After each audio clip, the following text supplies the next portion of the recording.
So, may vlogger po na inaresto po diyan sa EDSA, 'di ba? So, ang depensa naman ng mga kalaban ay ginigipit daw. Oh, parang mga ano lang ba, paulit-ulit na salita, 'di ba? Oh, hindi ka naman po dadamputin kung wala kang kapalpakang ginawa.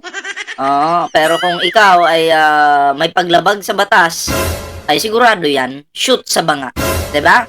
Sabi ko nga sa inyo, tinututukan na po ng gobyerno ngayon itong mga ka-fake newsan ng mga 'to, itong paninira ng mga 'to, 'di ba? Inaaraw-araw nila sasabihin nilang bangag yung ating mahal na pangulo, 'di ba? Oo, paulit-ulit samantalang yung ating mahal na pangulo tahimik lang. Ayan, shoot sa banga, 'di ba?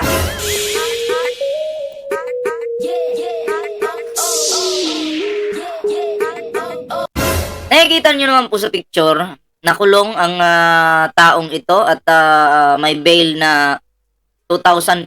So, dinampot siya noong sa Friday, no? And then, makakalabas siya sa Monday. So, ilang gabi yun? 3 gabi ba? Isa, Friday ng gabi, tatlong gabi. Diba? So, diyan ka muna mag-vlog sa kulungan. Diyan ka muna sigaw-sigaw ng Marcos resign. Ewan ko lang kung pwede dyan. Ang alam ko, bawal. Imaginary vlog na lang. Kunyari, nakahawa ka ng camera tapos sigaw-sigaw ka dun. Ganon yung gawin mo. Diba? Lahat po sabi ko nga sa inyo, lumabas na po ito sa mainstream media. Ang mga ka-fake newsan po ng mga vlogger ng mga DDS ay tinututukan po ngayon ng ating gobyerno, no? Yung mga yan, bawat channel ng mga yan, tinitingnan po kung may kasablayan ba o may paninira ba sa gobyerno. Eto na yung simula.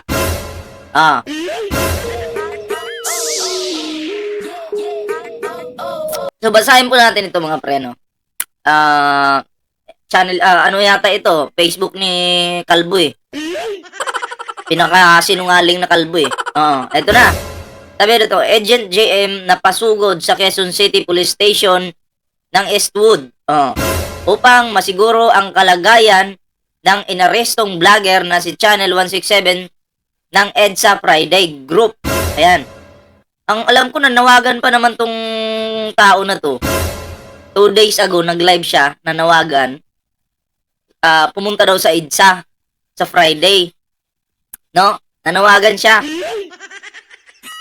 Pumunta daw po sa EDSA para mag-rally, syempre. Para bumanat sa administrasyon.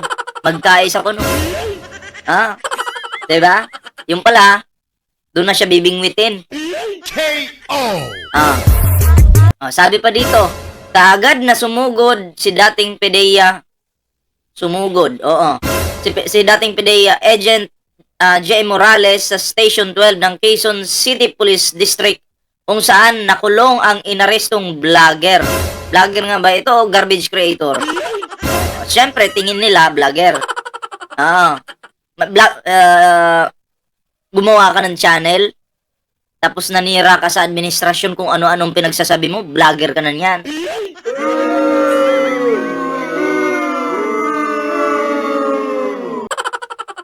Totoo. Gumawa ka ng channel, nanira ka, so feeling mo, vlogger ka na niyan.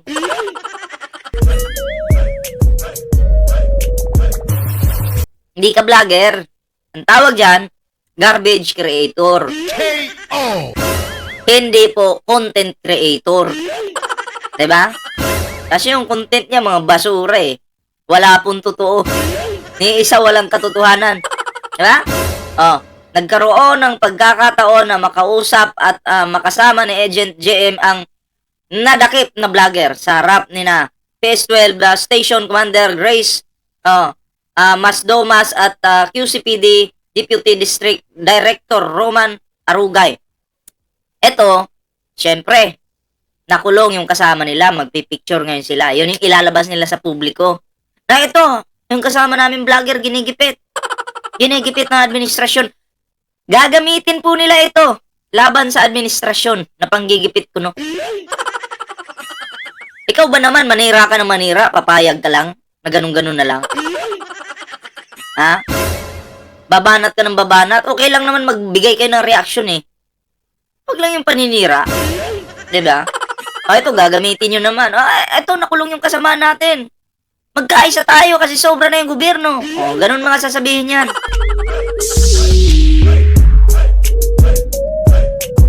Ganun po ng mga kabubuhan, yung mga lalabas sa kanilang bunganga. Sabi naman ng isa na to ni Neres de la Cruz. Oh, yan sabi niya nakakaawa, ano na naman ang laban ng ordinaryong tao. Ninakawan na, ikukulong pa. Pag pumalag, di bagalawang kriminal, hindi gobyernong nagpoprotekta ang saklap ng buhay ng mga Pilipino. Ang tanga mo din. Diba? Ninakawan, anong ninakaw sa kanya? Yung magnanakaw yung saralustay nyo. Anong ninakaw dyan? Sige nga, manalamin nga kayo. Diba?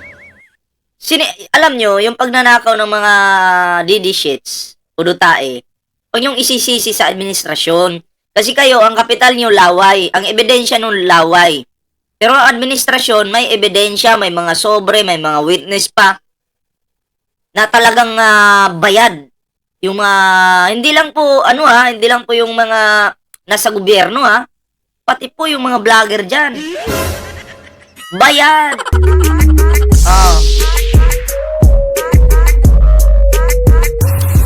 Ito pa Neres de la Cruz, pagkatanga mo talaga. Diba? Totoo naman na ang gobyerno nga nagpuprotekta sa mga Pilipino. Pero, ang pangit naman, kahit nga yung mga kriminal, pinoprotektahan naman yan ng gobyerno. Yung mga kriminal ngayon, namatay ba yung kriminal? Karapatan din nilang mabuhay. Kaya nga may batas tayo, may kulungan tayo eh. Protektado sila ng gobyerno. Kahit pa nga kinasuhan ka, protektado ka pa rin. 'Di ba? Ganun po ang gobyerno ngayon. May pagpapahalaga sa buhay ng mga Pilipino. Sa panahon ni Digong, kahit matino ka, hindi ka sure. 'Di ba? Kung mapagtripan ka, hindi ka sure kung saan ka babagsak. Kasi nga, imbis na protektahan sa panahon ni Digong yung ating kapwa Pilipino, ginawa pang negosyo yung buhay eh. Diba? Ginawa pang negosyo. Kasi may reward. May reward nila. Diba? Ito po yung video. Panoorin po natin. Pero bago yan, basahin natin. Sabi ni Maui, yung may lawit. Ganito ang ginagawa ng bangag admin sa mga kritiko nila sa EDSA. So, ganyan daw po, no, ang ginagawa ng administrasyon kasi ulit-ulit naman sila bangag, kesyo bangag daw. Pero sinong bangag?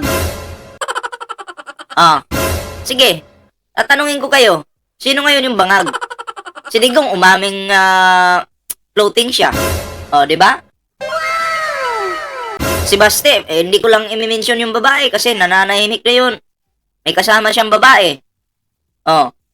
Kumakain sila ng pinagbabawal na pulburon. May mga alak-alak pa dun sa gilid. Tapos bangag na bangag. Yan yung picture na yan. Yan po yun. Kaya nga natagilid na yung nangiwi na eh. Ito yung totoong bangag, Maui. Kaya Maui, pag tinuloy-tuloy mo yan, pag tinuloy-tuloy mo yan, Maui, alam mo, kawawa ka. Alam mo kung bakit? Susunod ka dito. Etong taong ito. I-push nyo lang yan, yung pabangag-bangag nyo. Bayaderos. Bayaderos. Bisdak Pilipinas. Etong si Maui. At sino pang marami pang iba dyan. Aba, wag yung papainitin yung ulo ng mga Pilipino. Baka pag nakitaan kayo ng butas na fake newsan nyo, i-report yan. Nako. Magtulungan po tayo ganito. Kapag kayo po ay may nakitang fake newsan ng kabila, okay, i-report nyo po. Okay? report nyo para matutukan po yung kanilang kapansanan. Kasi hindi na kailangan kasi pagkikipagtulungan eh.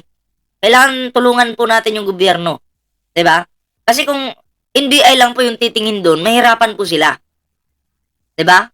So kung sa tingin niyo paninira po ang ginagawa nila sa administrasyon, kunin niyo yung link ng video, kunin niyo yung thumbnail, okay? Or di kaya pwede niyo i-download. Kasi baka sakaling burahin nila eh. Yun po yung kailangan. Thumbnail, link ng video, at yung ano, kung pwede niyo i-download, di ba? Oo. Kasi kahit burahin nila yan, basta nandyan yung tatlo, suwak na suwak yan. Di ba? Hindi naman po pwedeng video lang yung kunin nyo. Walang thumbnail. Nag-try na po ako niyan. May kinasuhan ako nun eh. May kakasuhan ako nun. Video lang yung pin-repair ko pero wala kasing thumbnail daw eh. Kailangan nila yun eh. No? So, walang nangyari. Burado na yung video.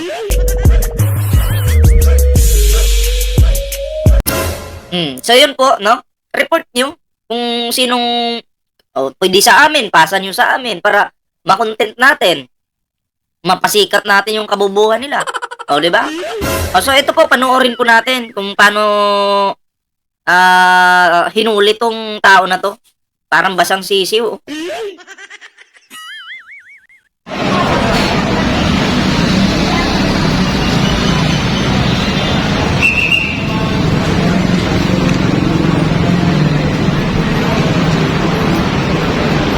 Dapat habang hinuhuli ka, ipaglaban mo yung gusto mong ipaglaban. Sigaw-sigaw ka dyan. Ang tapang yung magsigaw-sigaw sa live nyo na Marcos Bangag. Bakit dyan? Parang basang sisiw ka na.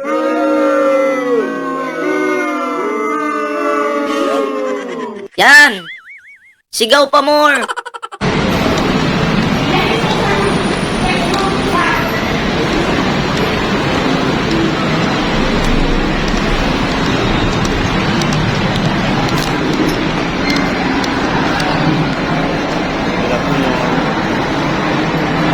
Ayan hindi naman kayo ma-arresto kung hindi kayo naninira, hindi kayo fake news.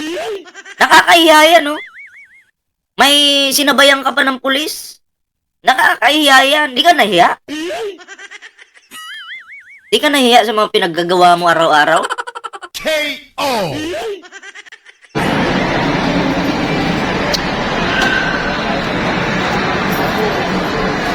Inakbayan ka pa?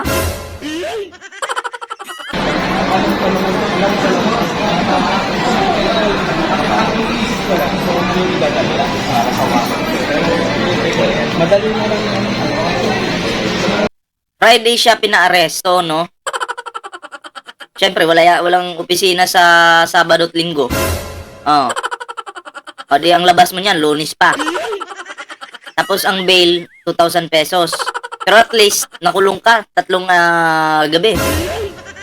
K.O. Ang sakit nun. Siya pa yung nagyaya eh. Sa Friday ha, kita-kits tayo dyan sa EDSA. Yung pala yung ulihin na siya. K.O. Parang iniisip ko nga, parang common. Tapos may nag-comment dito si Fina Fern. Be brave, wala kang kasalanan. Bakit? Judge ka ba? Batas ka ba? Sabihin mong wala siyang kasalanan? Ha? Hindi nga, eto wag po nating sabihin, wala kang kasalanan, ganito, ganyan. Hindi pa nga, hindi pa nga napapatunayan kung siya ba ay may kasalanan talaga o wala. Diba? Yan judge yata ito. You are just exercising your freedom of speech. Where's justice? Calling any attorney to present this vlogger. Bubo ka pa, English ka pa. Hindi mo alam yung kaibahan ng vlogger at saka vlogger. Hindi manunulat yan. Vlogger na eh. Diba? Ang freedom of speech, dapat hindi natin hinahaluan ng paninira. Kung gusto mo, meron kang i-criticize, pwede yun. Pero yung hahaluan mo ng paninira, kasi sasabihin mong Marcos Bangag, hindi naman napatunayang bangag, Oo, may video. Pero AI.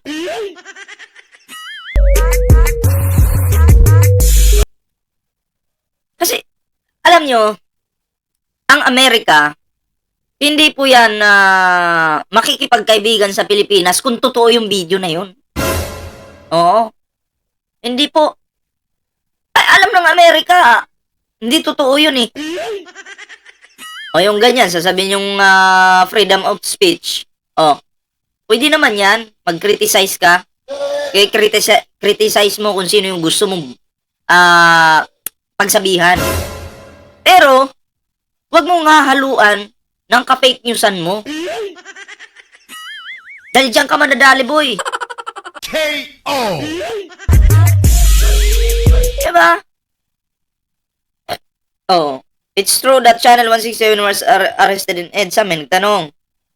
Sabi ni Mau, yes kapatid, ganito ang ginagawa ng gobyernong adik. O katulad niyan. Oh, gobyernong adik sa mga kritiko nila.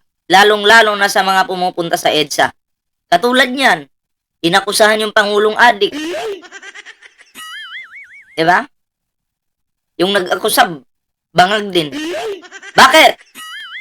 Alam nyo kung matino yung isipan po ng mga Pilipino, hindi po siya, magbibigay respeto siya sa presidente ng Pilipinas. Kung hindi ka,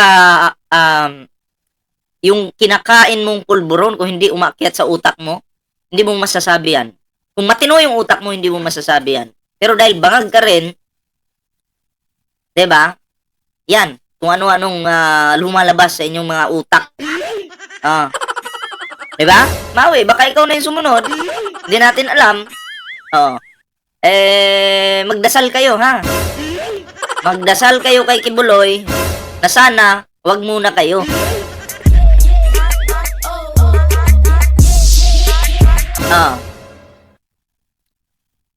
Ito yung tao, nakaposas na.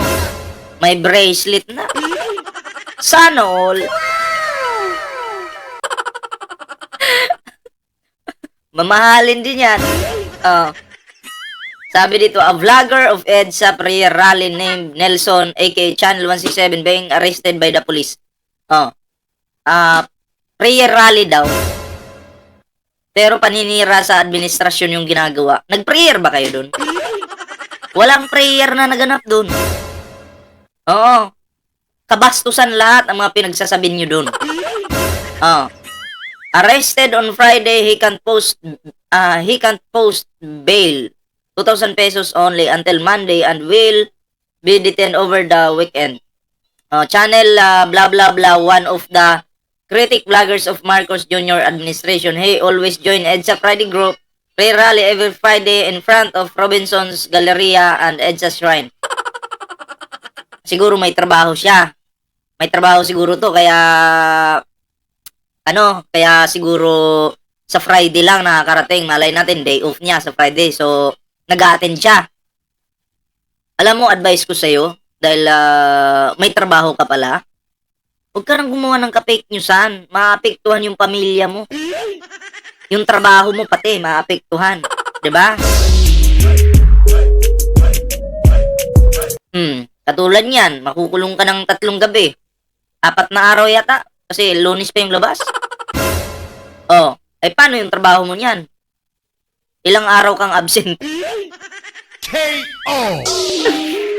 Diba?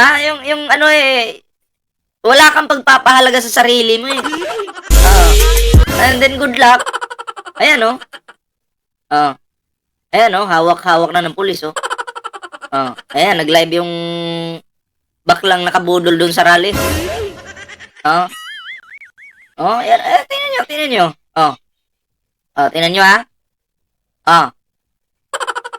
Ito yung bakla na nambudol doon sa rally. Nang hingi-hingi sila ng pa-Gcash. Tapos, yung mga lola na nirecruit nila, nagreklamo na, asa na yung pagkain? Wala po silang binigay na pagkain. Ginutom po nila ang mga nirecruit nila. Diba? Ginutom po nila. Sila ang kumita, nagamit kayo. Nagpagamit kasi kayo eh. K.O. Oh. 'Di ba ang sarap ng buhay nila? Ang sarap ng buhay nila, kayo nagamit. Ah. Kaya isip-isip na po kayo. Gamitin po natin ito. Ha? Wag po tayong titingin sa 200 o 500. 'Di ba? Gobyerno po ang masisira, bansa ang masisira kapag nagpauto kayo sa mga ganitong klaseng tao. 'Di ba? Kaya gamitin po natin 'to.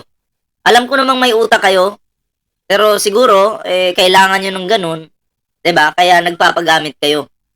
Pero tingnan niyo naman, ginutom kayo doon. 'Di ba? Ito yung ano niya, oh. Oh, ayan, oh. Oh, yan yung hinuli, oh. Oh, nga. Sabi, dapat yung sinisigaw nyo dyan, oh, impeach Sara, or di kaya Sara resign. Dalawa dapat yung sinisigaw nyo dyan. Hindi yung ano-anong sinisigaw nyo.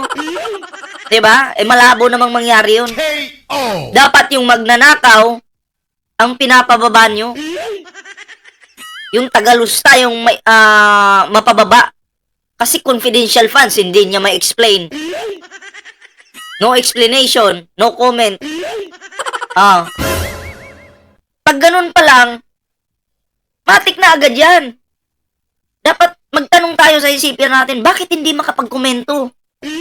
Patungkol sa confidential funds. May something ba? Kasi kahit hindi po tayo yung normal lang naman tayong Pilipino eh. Kapag nag-no comment ka sa mga katanungan, matik papasok po sa isipan natin, no?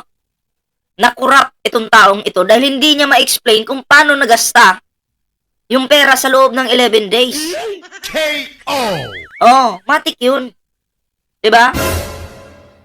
So, ayun lang, no? Good luck sa taong, oy, may bangag.